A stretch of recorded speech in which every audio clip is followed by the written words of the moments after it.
Bienvenue à ce nouvel épisode de votre émission. On a essayé souvent dans cette émission de parler de la non-dualité et je constate qu'après toutes ces nombreuses émissions que cette notion est toujours confuse dans l'esprit de la majorité de nos téléspectateurs ou des spectateurs. Car actuellement, on va pouvoir nous voir sur vidéo. C'est pour ça que j'ai dit téléspectateurs. La non-dualité d'une façon très simple, c'est le principe qu'il y a une sorte de conscience qui n'est pas la conscience humaine, mais une conscience une, et tout cet univers n'est que, si l'on peut dire, la manifestation de cette conscience. Alors certaines personnes vous diront que cette manifestation est une illusion, d'autres vous diront que cette manifestation est l'expression de cette conscience, c'est la conscience elle-même, et on n'en finit pas de parler de cette non-dualité. Aussi, quel est le système, si l'on peut dire, non-dualiste? Ça peut inclure tous les systèmes, comme la théosophie, l'anthroposophie, l'hindouisme, le bouddhisme, et d'autres qui croient qu'il n'y a qu'une seule conscience dans l'univers et que toute la manifestation est le résultat. Mais récemment, on a vu une nouvelle version qui n'est pas véritablement nouvelle, elle est nouvelle en Occident, de cette non-dualité. Et j'ai essayé aujourd'hui de contacter une personne que j'ai connue dans les années 90 et qui est un instructeur dans ce domaine et qui est Francis Lucille. Francis actuellement habite aux États-Unis, il est d'origine française et c'est beaucoup de personnes qui actuellement enseignent la non-dualité l'ont côtoyé à un certain moment de leur vie. Donc c'est une autorité dans ce domaine. Bonjour Francis. Oui, bonjour. Alors la première question que j'ai à vous poser, comment se fait-il que vous vous êtes intéressé à la non-dualité ou disons la spiritualité non-dualiste? J'avais 28 ans et j'avais rempli au fond toutes les conditions nécessaires au bonheur, à en croire ce que mes parents m'avaient enseigné. J'avais suivi leur recette pour le bonheur. J'avais une excellente éducation, une carrière prometteuse devant moi. J'étais marié avec la parfaite épouse, j'avais un enfant, j'habitais une bonne maison, j'avais une bonne voiture devant la maison et j'étais misérable. En fait, j'étais extrêmement malheureux. Et tout ce que j'avais préparé dans ma vie me semblait être un échec. Nous divorcions, ma femme et moi. Mon travail me décevait, je m'y ennuyais profondément. J'avais fait des études scientifiques à l'école polytechnique à Paris. J'aimais les sciences, j'aimais les maths, la physique. Et dans mon travail, bien que ce soit un travail d'ingénieur dans l'armement, développant de nouveaux missiles pour la défense nationale, je n'utilisais qu'une faible partie de mes connaissances. Et le travail d'ingénieur dans des réunions ne me plaisait guère. Donc, en plus de ça, j'étais malade. J'avais une hépatite virale. Et tous les jours, j'avais de la fièvre. Il semblait que je n'en finissais pas. Et un jour, au fond de ma détresse, moi qui étais athée, moi qui avais reçu une éducation scientifique, je me suis surpris à dire « Dieu, si tu existes, c'est le moment de te montrer ». Et Dieu s'est révélé quelque temps plus tard. J'allais mieux déjà. Lors d'un voyage professionnel à Paris, je me suis arrêté au quartier latin, que je connaissais fort bien pour y avoir passé 4 ans de ma vie d'étudiant. J'entre dans une librairie, je me dirige vers le rayon psychologie et un livre attire mes regards. Sur le dos de la reliure, il y avait le mot Krishnamurti. Et ce mot indien a éveillé des réminiscences. J'avais fait mes premières expériences de fumer du hashish. C'était la période, vous savez, hippie. Oui. Ben oui. Et donc, j'ai pris ce livre et je me suis assis à la terrasse d'un bistrot tout proche. Et 3 heures après, j'avais fini le livre et je revenais vers la librairie et j'achetais tous les livres du même auteur. C'était la première fois qu'un livre avait cet étrange pouvoir sur moi. Et c'est comme ça que ça a commencé. De là, je suis passé de Krishnamurti au texte bouddhiste, au texte du zen et au texte de la tradition hindouiste de la non-dualité, qui est l'Advaita Vedanta. Mais je m'intéressais à tous les textes de cette sorte, les textes chrétiens, par Maître Eckhart, par exemple, ou dans la tradition soufie, les poèmes de Rumi. Ce qui me manquait, à un certain moment, c'était la rencontre d'un enseignant. Car je me disais, oui, la théorie est fort belle, mais j'aimerais rencontrer quelqu'un qui vit cette chose-là. Voilà, c'est important. Oui. Et cela s'est passé 2 ans après. 2 ans après, j'avais changé de travail. J'avais un peu relégué mes ambitions professionnelles, elles étaient tombées. Je souhaitais simplement un travail qui soit compatible avec ma recherche spirituelle, qui me laisse suffisamment de liberté et peu de soucis. Et donc, voilà, c'est comme ça que ça a commencé. Et cette personne qui vivait cela est, je crois, Jean Klein. C'est ça, oui. Jean Klein, lui, était parti en Inde dans les années 50, lui aussi à la recherche de son enseignant spirituel qu'il avait rencontré là-bas. Il avait passé 4 ans très proche de lui en compagnie étroite avec cet homme qui était dans la tradition de l'Advaita Vedanta. Il était professeur de sanskrit au Sanskrit College à Bangalore. Et ensuite, il est revenu en France et il a enseigné. Mais il a enseigné, il est resté, Jean n'est pas revenu en France revêtu d'une robe ocre et parlant le sanskrit et ayant un nom sanskrit. Non, il est resté extrêmement européen. C'était un homme très éduqué, médecin, musicologue, et il est resté tout à fait occidental dans sa démarche. Et dans son langage aussi. Dans son langage aussi. En fait, il utilisait moins de mots sanscrits que moi je n'en utilise dans mon enseignement, la raison en étant que parmi les gens qui me suivent, il y a beaucoup d'Indiens. Ouais. Donc je parle aussi un peu leur langage. Mais dans son cas, il avait emporté uniquement la pure compréhension et la pure expérience de l'Advaita. Je l'ai rencontré, ma première rencontre a été organisée par un ami commun. Je suis allé le voir près de Nice. Il vivait dans une très belle maison. Et moi, je voulais savoir s'il me jugerait. Et donc, bien que je gagne fort bien ma vie, j'étais chargé de mission auprès du préfet de région de Provence-Côte d'Azur à l'époque, à Marseille. Je décidais ce jour-là de ne pas me raser, de mettre une vieille paire de jeans et un blouson en cuir. Et je parquais ma voiture de sport assez loin de la maison de Jean Klein, dont j'arrivais à pied. Et la bonne m'introduit dans un salon fort bien meublé.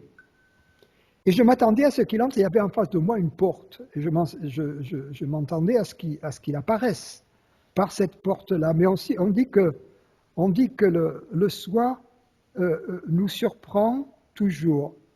Et en effet, il entra par une porte que je n'avais pas repérée tout de suite, qui était derrière, dans mon dos. Et avant que je puisse faire quoi que ce soit, il était là, il se penchait vers moi, il me souriait avec un grand sourire. Voilà, c'est comme ça que ça a commencé. Il m'a dit, que puis-je faire pour vous? Et nullement impressionné par ma tenue un peu débraillée. La seule chose qu'il m'a dit, êtes-vous économiquement indépendant? Je pense que c'était ma mise qu'il il se faisait un peu du souci. Je lui ai dit, ne vous en faites pas, non, je gagne fort bien ma vie.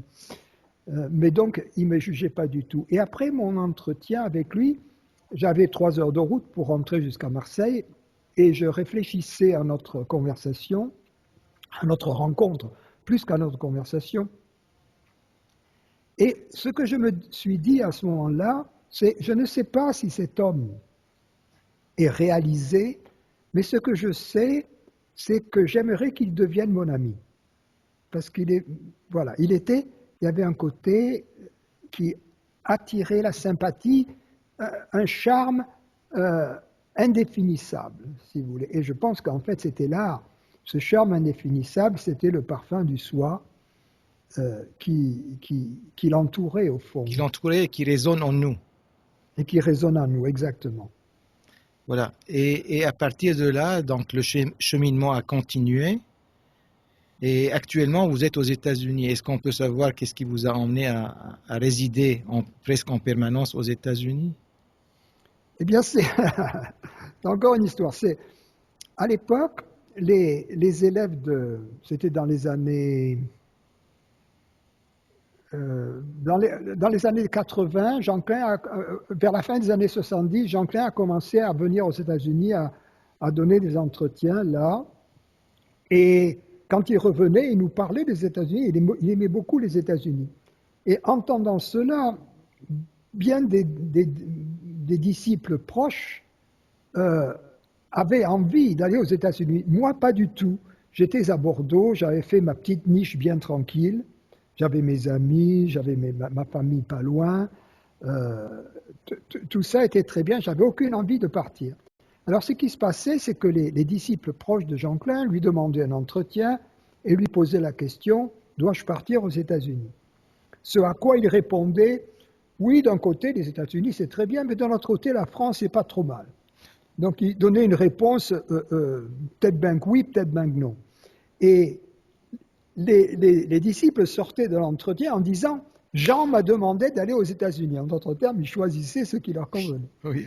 Bon, alors là, à quelque temps de là, nous passons, c'était au début des années 80, nous passons le réveillon de Noël ensemble avec Jean à Paris.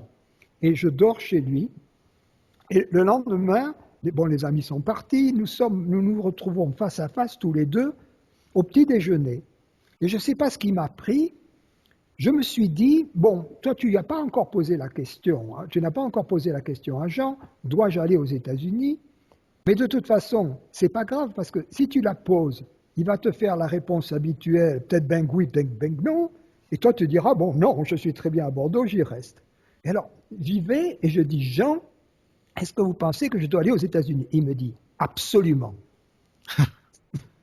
Alors là, alors, en 30 secondes, tout mon petit univers bien tranquille à Bordeaux, avec ma famille, tout ça, toutes les implications, s'est écroulé. Mais je me souviens que ma plasticité était telle, après, parce que j'avais été l'élève de Jean pendant plus de 10 ans. Non, pas tout à fait, non, mais en fait pendant de longues années. Ma plasticité était devenue telle que 30 secondes après, au lieu d'être déçu, je commençais déjà dans ma tête à élaborer des stratégies pour me rendre aux États-Unis. Je ne parlais pas l'anglais, je ne connaissais personne aux États-Unis, je ne savais pas comment obtenir une carte verte, etc. Tous les problèmes. Et donc 30 secondes après qu'il m'ait dit ça, déjà je commençais à faire des stratégies. Donc voilà comment j'ai fini aux États-Unis. Et il faut dire que la majorité de l'enseignement que vous donnez est donné en anglais. Oui. Donc c'est un long chemin pour apprendre, pour être à l'aise et pour pouvoir répondre à toutes les questions. Mais maintenant, après cette introduction très rapide, je sais qu'il y a beaucoup de détails qu'on a négligés. J'aimerais vous demander, pour vous, qu'est-ce que c'est que la non-dualité? On peut le résumer en une simple phrase. C'est l'expérience qu'il y a une seule réalité. Ou, en le tournant différemment, qu'il n'y a pas deux réalités. C'est le mot Advaita en sanskrit, c'est ce que ça veut dire. Ça veut dire pas deux, pas non-dualité. Il n'y a pas deux réalités, il n'y a qu'une réalité. L'autre expression de ça, c'est monisme.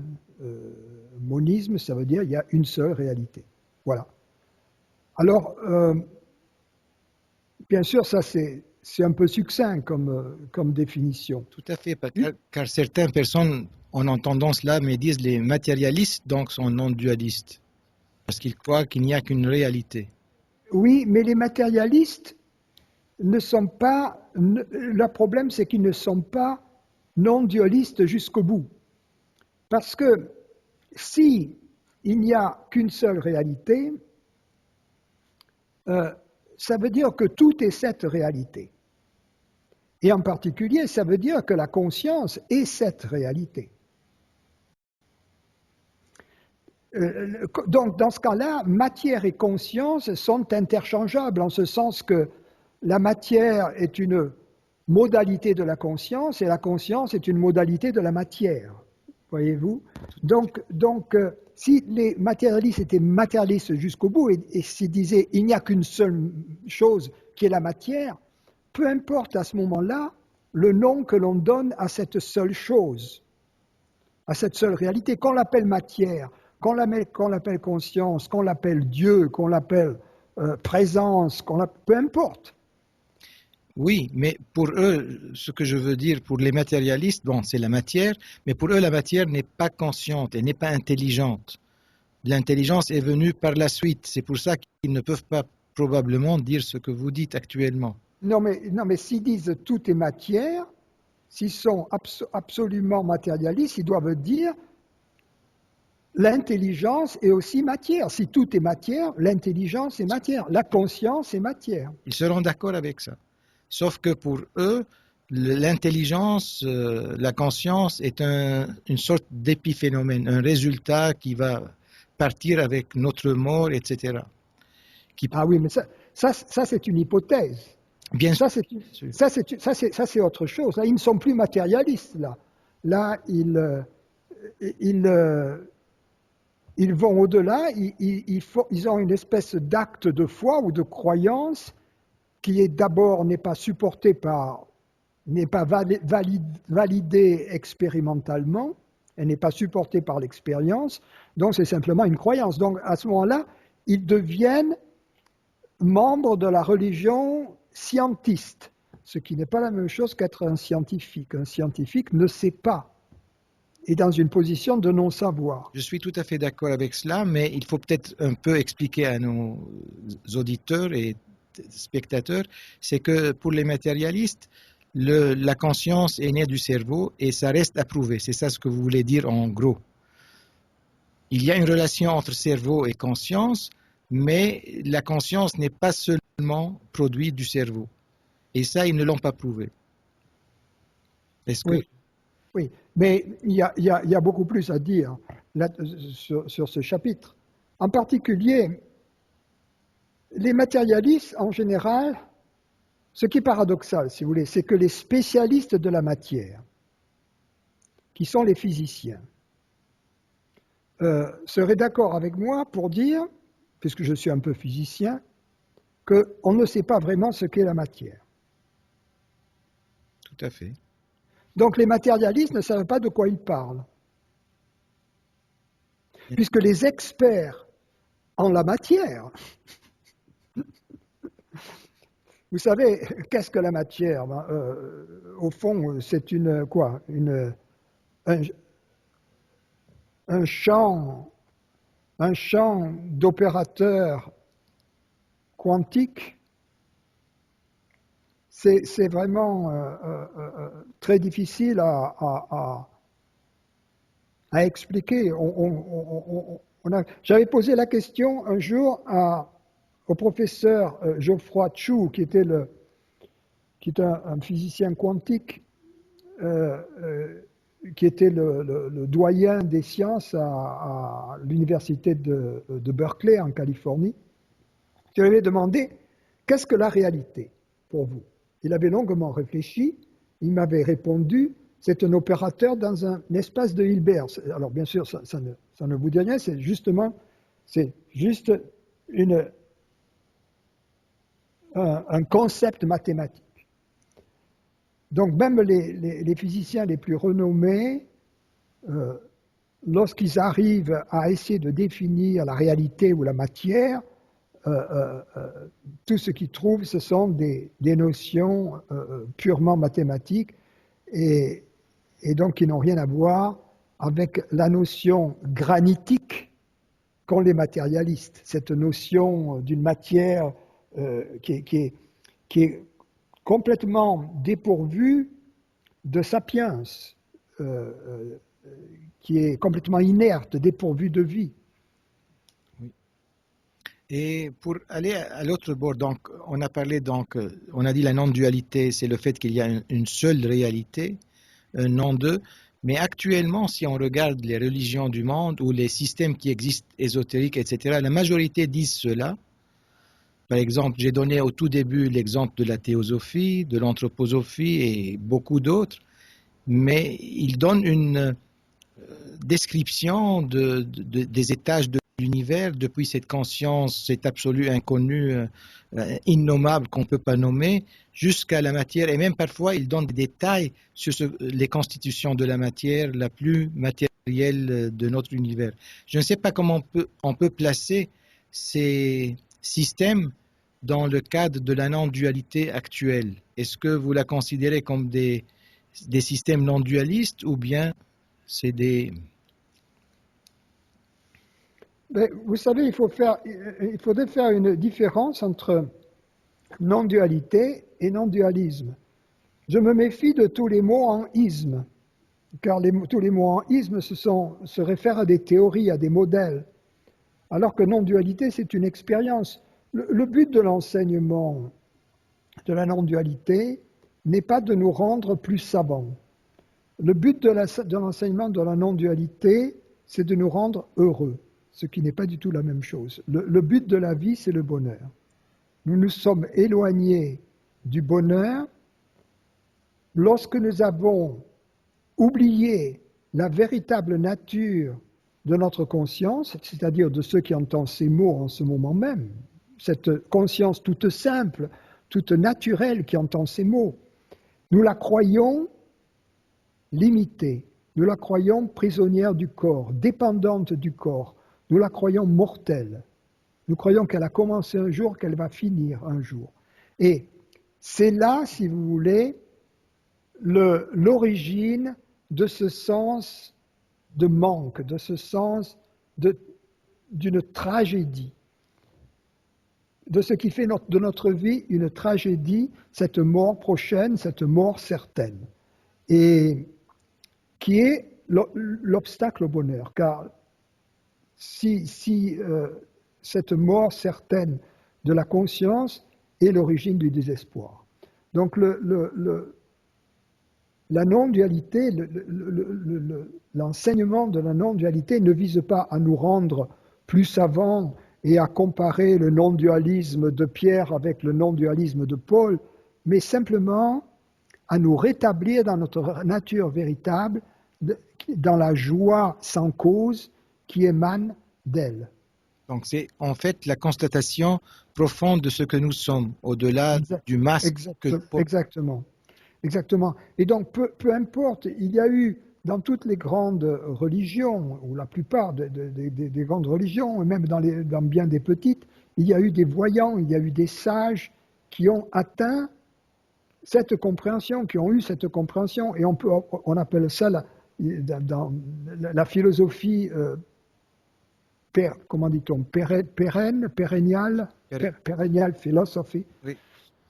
La philosophie éternelle ou pérenne. Pérenne, la philosophie pérenne. Et donc, on pourrait citer un Socrate, on pourrait citer un Parménide, on pourrait citer un Maître Eckhart, on pourrait citer un Rumi, on pourrait citer un Bouddha, un Jésus, un Ramana Maharshi, un Jean Klein, un Lao Tse, et j'en oublie bien sûr beaucoup. Alors, tous ces sages avaient accès, avaient découvert et vivaient la même expérience profonde. Les religions qui ont été fondées après eux ont encore le parfum de cette expérience, mais bien souvent ont perdu l'essentiel, ont perdu la transmission vivante de cette réalité, de cette expérience. car les gens ne les vivaient pas, et puis ils ont transmis des idées beaucoup plus que quelque chose de vécu. Exactement. Voilà. Donc, venons maintenant à l'enseignement non duel lui-même. Quelle est la différence? Bien sûr, on a dit déjà que c'est le fait de réaliser notre nature véritable au-delà du masque que nous portons ou que nous croyons porter. Et puis, mais quelqu'un qui vous écoute, qui vous dit d'accord, qu'est-ce que je fais pour faire cette découverte? Quelles sont les étapes, s'il y en a? Quelle est la pratique non dualiste pour arriver à ma nature véritable? Bien sûr, on entend dire certains, bah, il n'y a rien à faire, puisqu'il n'y a pas de deux, vous êtes tous cela déjà, il n'y a rien à faire. Mais malgré cela, la personne reste dans sa misère et n'en sort pas. La phrase « il n'y a rien à faire » ne peut être dite que si nous vivons déjà ce bonheur. Voilà. Si nous sommes dans la joie, bien sûr, il n'y a rien à faire. Si nous sommes dans la joie, il n'y a nulle part où aller. Pourquoi la gâcher? N'est-ce pas? Si nous sommes dans la joie, il n'y a rien à faire. Mais par contre, si nous sommes dans l'ignorance de notre nature véritable, bien sûr, il y a quelque chose à faire. En d'autres termes, tant qu'il y a la notion d'un agissant en nous, d'une personne agissante, il faut agir. Donc, pour revenir à votre première question, que dire? Bien, je dirais que la démarche traditionnelle, alors là, parce que les enseignements varient, les chemins qui mènent à cette expérience ont été explorés par différentes écoles, différents sages, mais dans la tradition advaitique, dans la tradition non duelle de l'Inde, c'est un processus en deux étapes. D'abord, nous sommes amenés il faut d'abord définir la conscience. Et la conscience, c'est ce qui entend ces mots réellement en ce moment même. En ce moment même, il n'y a pas de doute que ces mots sont entendus. Les mots eux-mêmes pourraient être une illusion parce que ce que nous vivons pourrait être un rêve, n'est-ce pas?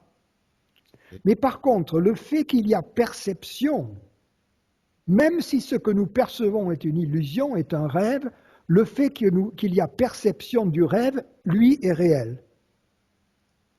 Donc, la conscience est la réalité qui perçoit.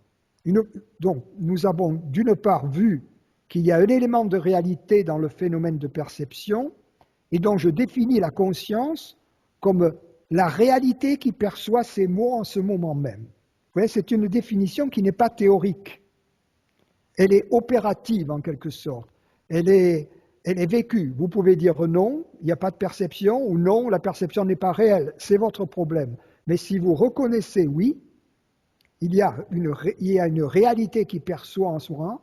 Cette réalité, c'est la conscience. Et il se trouve que, comme c'est bien moi qui perçois, c'est bien nous qui percevons. Donc, cette réalité qui perçoit la conscience, c'est aussi notre réalité en tant qu'expérience humaine. Voilà.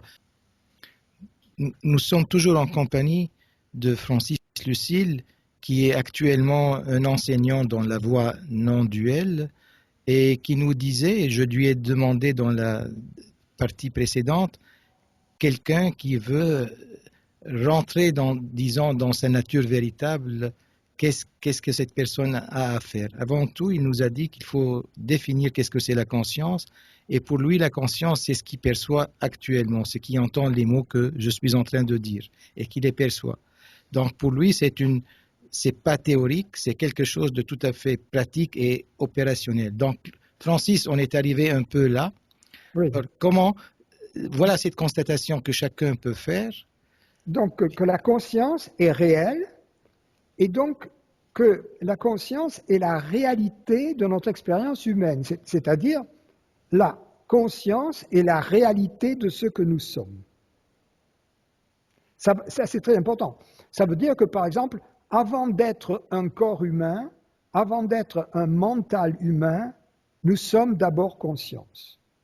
Voilà, mais il y a des gens qui vont demander, par exemple, quand je suis dans le coma ou je suis anesthésié, etc., où se trouve cette conscience, en quelque sorte. Est-ce qu'on peut donner une réponse même approximative?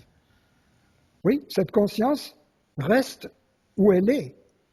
Vous voyez, le fait que nous ne nous souvenions pas de la conscience n'est pas une chose mémorisable. La conscience mémorise, mais elle-même n'est pas mémorisable parce que la conscience n'est pas un objet perçu. Donc, dans une expérience où il n'y a pas d'objet perçu, il n'y a pas de mémorisation possible. Mais le fait qu'il n'y ait pas mémorisation ne veut pas dire qu'il n'y ait pas expérience. Mais je vais répondre à cette question d'une manière un peu différente aussi, qui elle est absolument implacable. Quiconque dit que dans ces moments, il n'y a pas d'expérience de la conscience, ne dit pas ça en se fondant sur l'expérience. Tout à fait. Car s'il se fondait sur l'expérience, ça voudrait dire qu'il fait l'expérience de l'absence de conscience, et pour faire l'expérience de l'absence de la conscience, il faudrait une conscience qui soit là. Bien sûr. Donc l'expérience de l'absence de la conscience est impossible. Impossible, absolument impossible. Tout à fait. Donc, lorsque nous parlons d'absence de la conscience, nous parlons d'une impossibilité expérimentale. Et c'est la mémoire, le fait qu'on n'a pas de mémoire qui fait peur et qui fait qu'on demande où se trouve la conscience. Oui, mais il faut bien voir que comme la conscience est une expérience, et que l'absence de la conscience ne peut pas être expérimentée, l'absence de la conscience n'existe pas, tout simplement. Nous parlons d'une chose qui n'existe pas. Ça, c'est très important de comprendre ça. Mais revenons à nos moutons. Je disais que la première étape, c'est de comprendre que nous sommes la conscience plutôt que le corps, plutôt que le mental, plutôt qu'un objet perçu. C'est la première étape, en suivant la ligne de raisonnement que je viens d'énoncer. Et par exemple, pour encore enfoncer le clou, si on nous donnait le choix entre deux possibilités, soit nous conservons notre corps, mais nous perdons la conscience, ou bien nous gardons la conscience, mais nous perdons le corps, que choisirions-nous? Sûrement la conscience. Bien sûr, parce que de quelle utilité nous est le corps si nous n'avons pas de conscience, n'est-ce pas? Ce qui montre que nous votons pour la conscience, en quelque sorte. Nous votons pour ce qui est notre réalité. Donc, premièrement, établissons cela, que la conscience, c'est-à-dire la réalité qui entend ces mots en ce moment même, est notre nature véritable en tant qu'être humain. C'est notre nature réelle, plutôt que le corps, plutôt que le mental.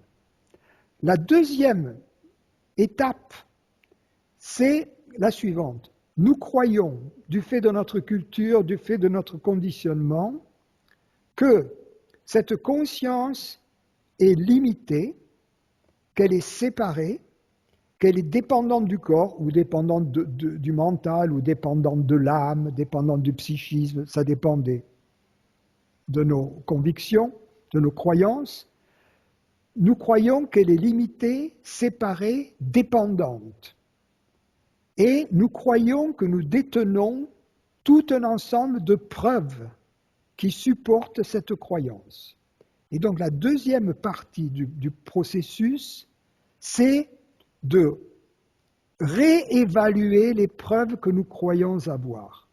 Et nous découvrirons que ces preuves que nous croyons avoir, que la conscience soit séparée, limitée, etc., n'ont aucune validité. À ce moment-là, nous nous trouverons dans une situation de non-savoir, en quelque sorte, ce qui est une acquisition positive, en fait, parce que jusque-là, nous croyions que la conscience était séparée, nous croyions qu'elle était limitée. Mais après, à la fin de cette investigation, nous avons changé complètement notre position et nous sommes dans une situation d'ouverture.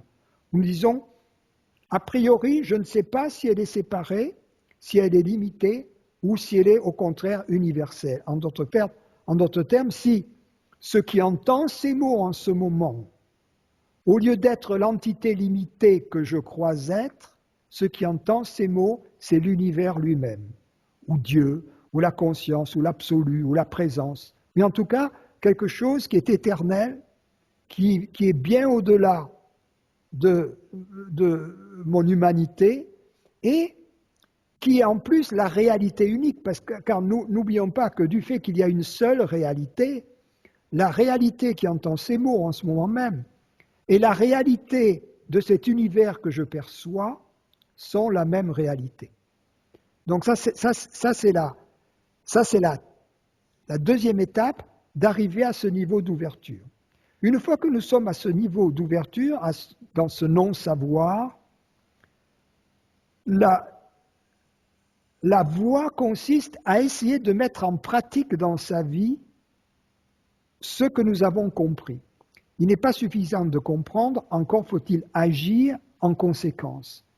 Et c'est cette mise en pratique dans notre vie de cette nouvelle possibilité qui s'est ouverte à nous, cette possibilité d'une conscience universelle, qui va apporter la réponse, qui va nous faire nous déplacer de cette position de non-savoir vers une position de confiance nouvelle dans cette conscience universelle que nous découvrons et qui se révèle universelle au fil des expérimentations que nous conduisons. Je veux dire par là, par exemple, nous avons un différend avec une personne. Selon que nous nous considérons comme une conscience séparée de cette personne, ou selon la nouvelle possibilité qui s'est ouverte, que nous considérons que nous sommes ouverts à la possibilité que la conscience là-bas et la conscience ici sont la même conscience, il se peut que cela entraîne des décisions différentes, un comportement différent. Tout à fait. Vous voyez, peut-être nous sommes dans un conflit, peut-être nous allons quand même citer cette personne devant le tribunal, même si c'est la même conscience ici et là-bas. Mais peut-être aussi que nous allons essayer de trouver un accommodement, que nous allons essayer. Mais dans tous les cas, cette nouvelle perspective sur ce que nous sommes va changer notre comportement. Et le miracle est le suivant. Le miracle, c'est ce qui, chaque fois que nous allons essayer d'envisager, d'aborder une situation, que ce soit avec autrui, ou que ce soit dans notre vie, face aux événements de notre vie, chaque fois que nous aborderons cette situation nouvelle, depuis la perspective, depuis le point de vue d'une conscience universelle, l'action ou la non-action qui découlera de cette nouvelle attitude va avoir des conséquences heureuses.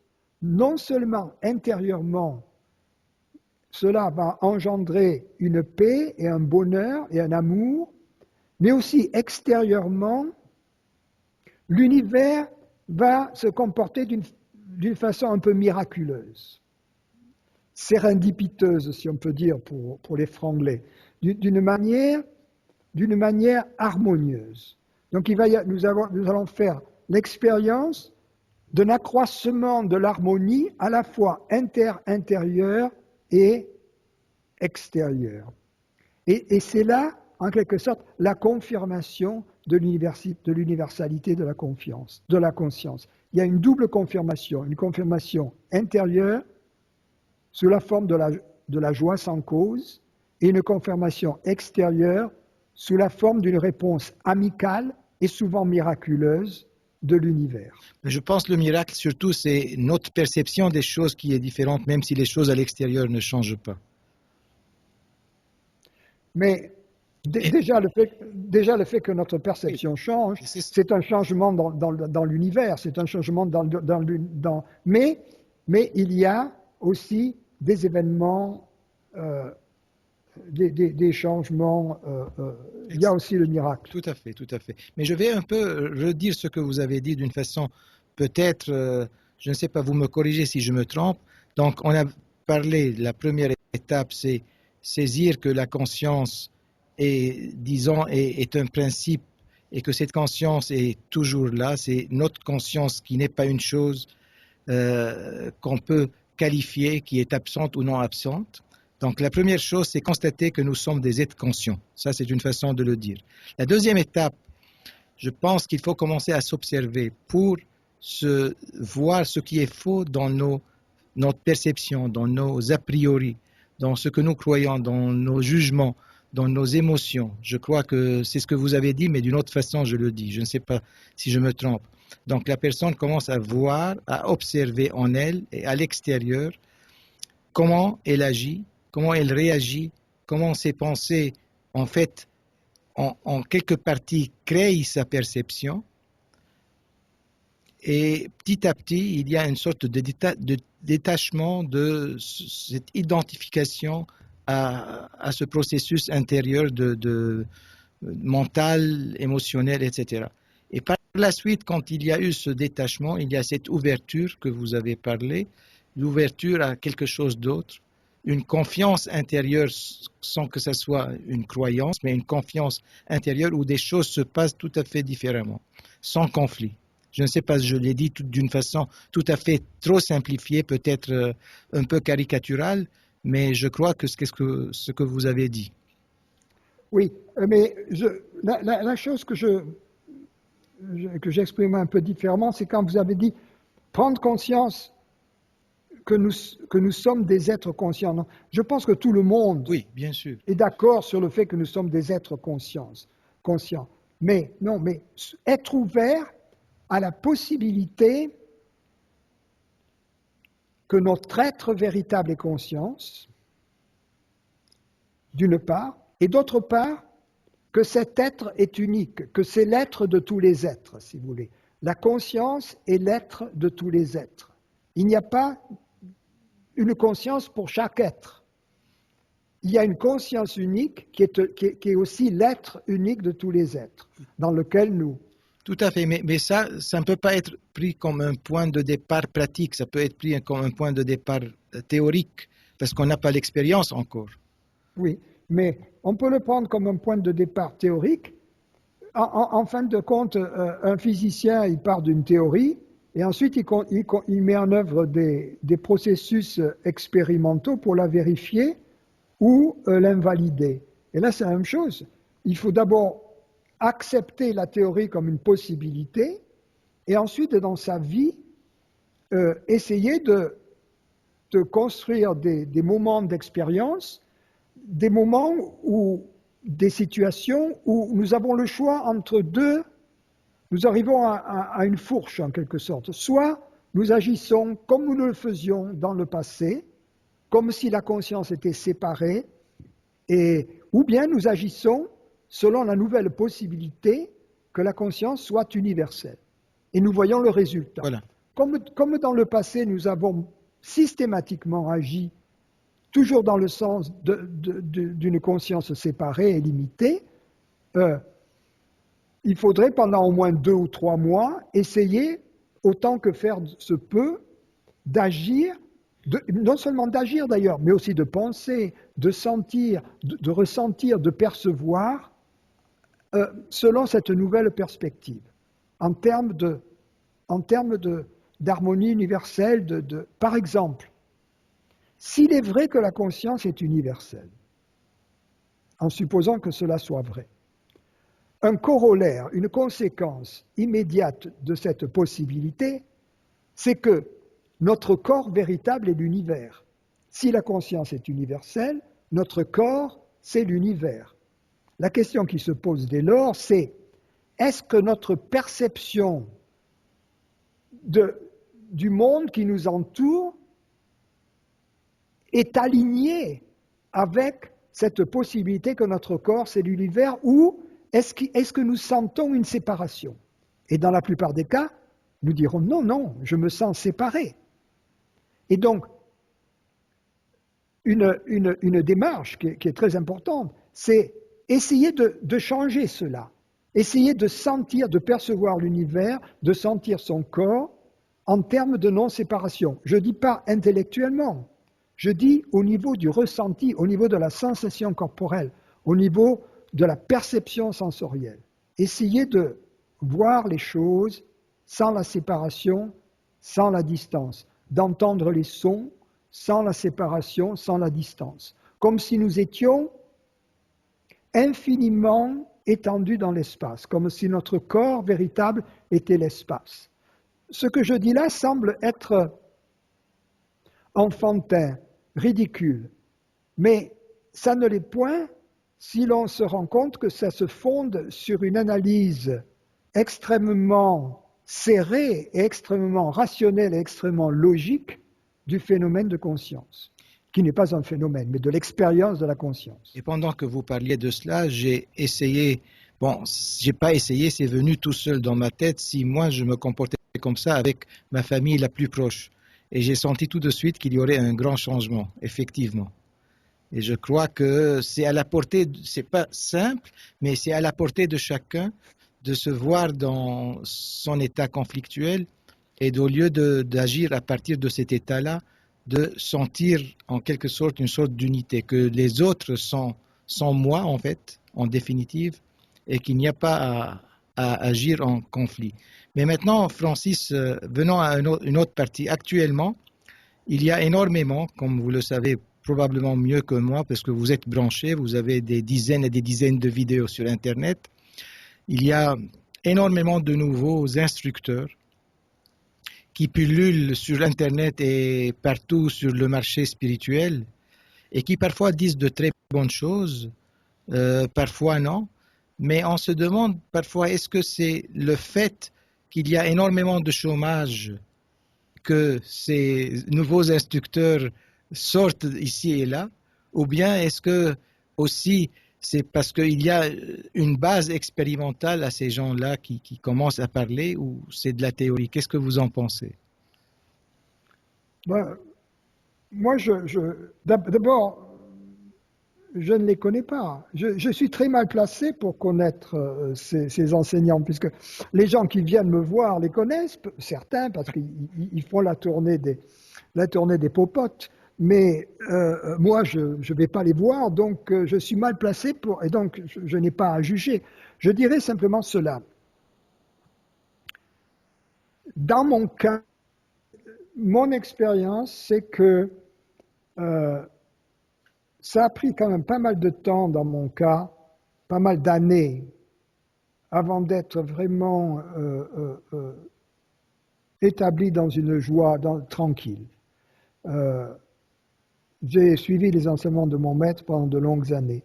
Et donc, bien sûr, il y a un certain enthousiasme lorsque l'on découvre cette réalité.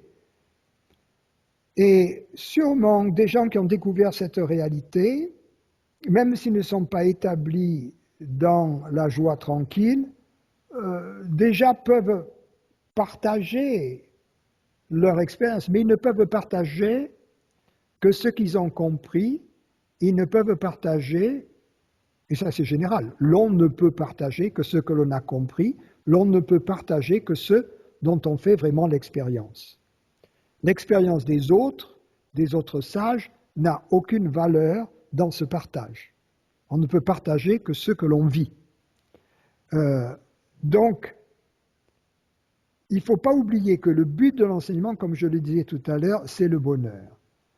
Si un enseignant n'est pas heureux, je me souviens, j'avais une conversation avec un de ces enseignants qui était venu en Californie et qui avait chez un ami, et je lui avais posé la question, êtes-vous heureux?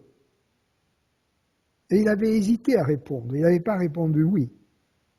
Vous voyez? Donc il peut enseigner certaines choses, mais le plus important, c'est même pas les mots d'un enseignant, c'est la transmission du bonheur.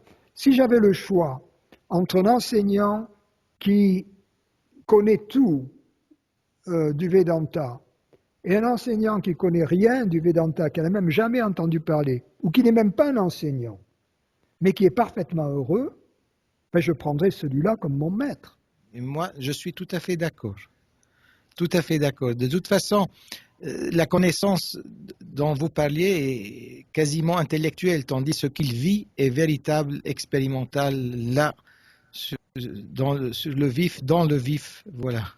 Je pense que pour certains, non, la compréhension est plus qu'intellectuelle. Il y a une compréhension réelle chez bien de ces gens. Donc je ne veux pas.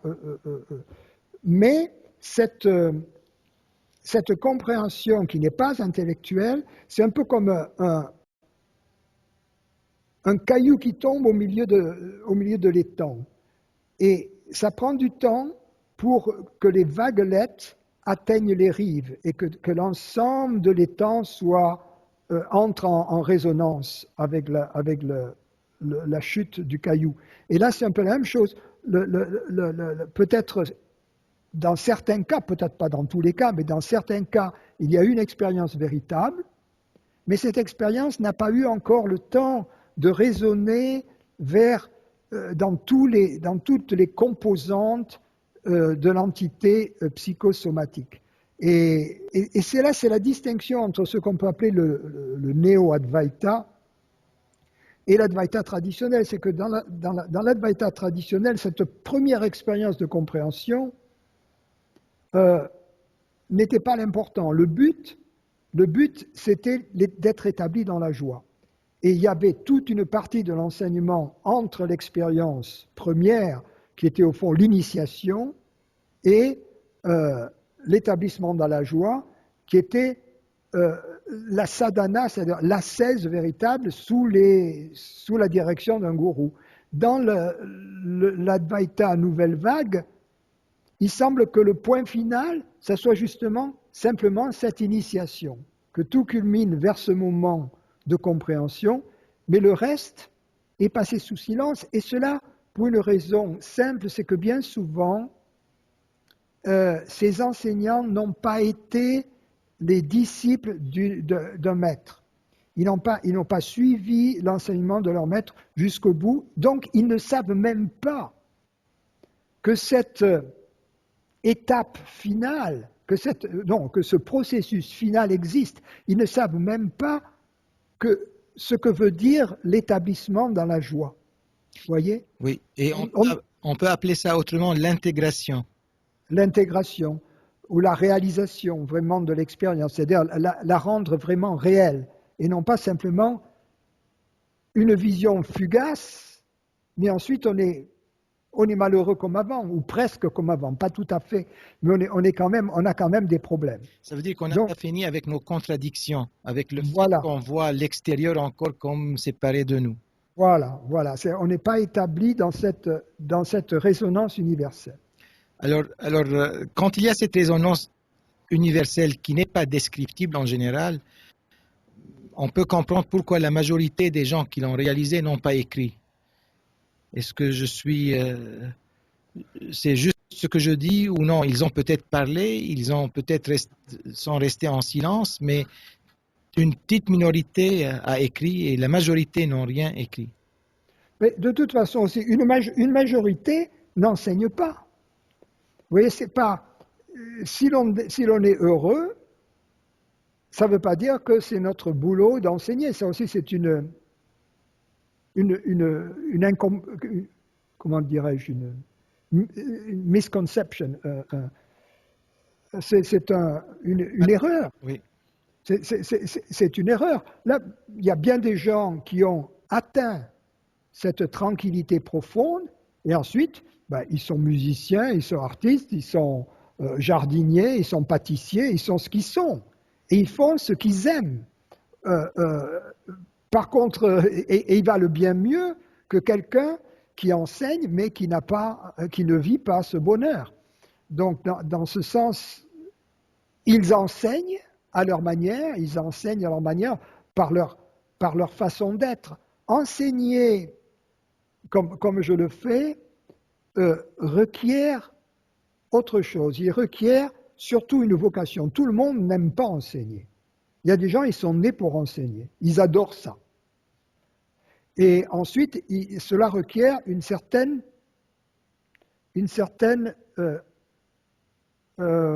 expérience. Moi, je vois, pendant longtemps, je suivais les enseignements de mon maître, bien qu'au plan intellectuel, je n'ai aucune question, j'avais tout compris.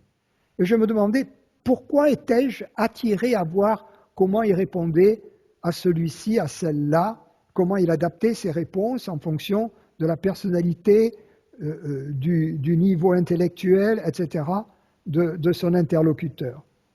Et je me suis rendu compte qu'en fin de compte, ces années que j'avais passées à écouter ces enseignements, alors que j'avais déjà parfaitement compris ce dont il s'agissait, étaient en fait mon enseignement à l'enseignement. Vous voyez, une espèce d'osmose de l'enseignement. Donc, non seulement cela, il fallait avoir le goût d'enseigner, la vocation, mais aussi acquérir une certaine pédagogie qui s'acquiert surtout par l'expérience. Voilà. Francis, je vois que le temps file très rapidement. Je crois que l'avant-dernière chose que vous avez dite est très importante. Être réalisé, ce n'est pas nécessairement devenir enseignant, mais c'est vivre pleinement ce qu'on aime, ce que notre corps, disons, cette entité psychophysique aime faire. Et bien sûr, l'effet parfois peut être plus important que l'effet d'un enseignant. Et donc, c'est ouvert à tout le monde. Ce n'est pas quelque chose de spécifique et qu'il faut devenir un gourou, un enseignant qui va parcourir le monde ou qui va avoir autour de lui des centaines de personnes qui l'enseignent, mais être pâtissier, cuisinier, n'importe quoi, mère de famille, père de famille, n'importe, c'est ça la beauté, disons, de la non-dualité. Faire ce qu'on aime. Voilà. Francis, vous avez un site. Je pense que ce site est en grande partie en anglais. Il y a, je pense, 2 publications en français de vous. Il y en a une en français, ça s'appelle Le sens des choses. Mais dans le site, c'est francislucile.com, il y a une partie en français. Donc si on comment dit-on, clique sur le drapeau français, il y a une partie en français. Voilà. Et aussi, il y a des retraites en français à Paris autour de Noël, avant Noël, une après Noël. Et pendant l'été, fin juillet, il y en a une en français, entre Barcelone et la frontière française, donc pas loin de la frontière française et pas loin des plages de la Costa Brava. Voilà.